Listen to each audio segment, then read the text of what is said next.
Comment faire chier plusieurs centaines de milliers de Parisiens en plus? La mairie de Paris a un plan.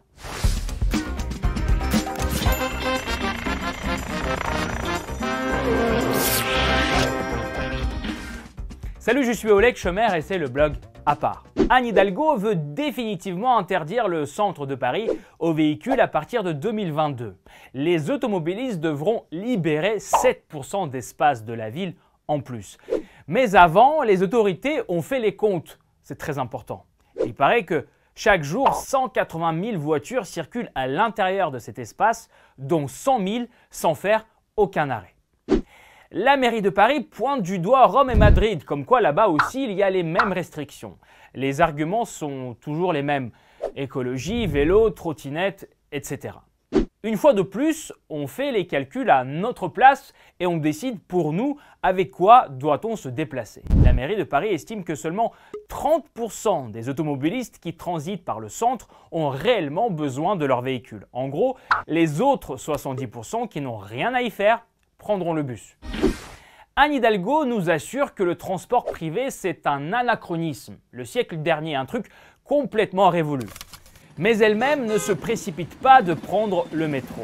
Et elle enquête sur ses déplacements en montrant plusieurs fois sa petite Renault se garer sur des emplacements assez insolites. De toute façon, on devra bientôt tous apprendre à garer sa voiture n'importe comment. Pas le choix. D'ici 2026, il y aura 70 000 places de stationnement en moins dans Paris. Merci, Madame la maire. Une politique d'éviction qui porte ses fruits. Les Parisiens abandonnent leur voiture petit à petit. En 2018, déjà avant le coronavirus, le trafic dans Paris a fait une chute record, moins 8%. Et paradoxalement, les bouchons, eux, augmentent.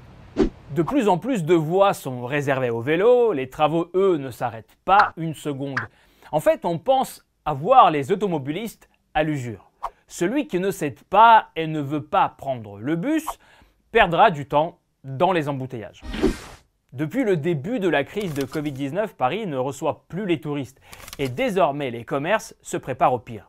Car cette fermeture du centre aux voitures fermera aussi la voie à une reprise plus rapide de l'activité. Fermeture de la rue de Rivoli et des voies sur berge ou encore l'action Paris Respire. Aujourd'hui, à cause de ces mesures propres, certains commerces enregistrent une baisse de 30% de leur activité à cause de la fermeture des quartiers entiers, d'accès au parking, etc. 10 présidents et directeurs généraux de fédérations de commerce adressent une lettre ouverte à Anne Hidalgo en lui demandant de faire en sorte que Paris reste une capitale mondiale attractive, propre et élégante. Mais écoutera-t-elle? Sommes-nous sur la bonne voie dans Paris?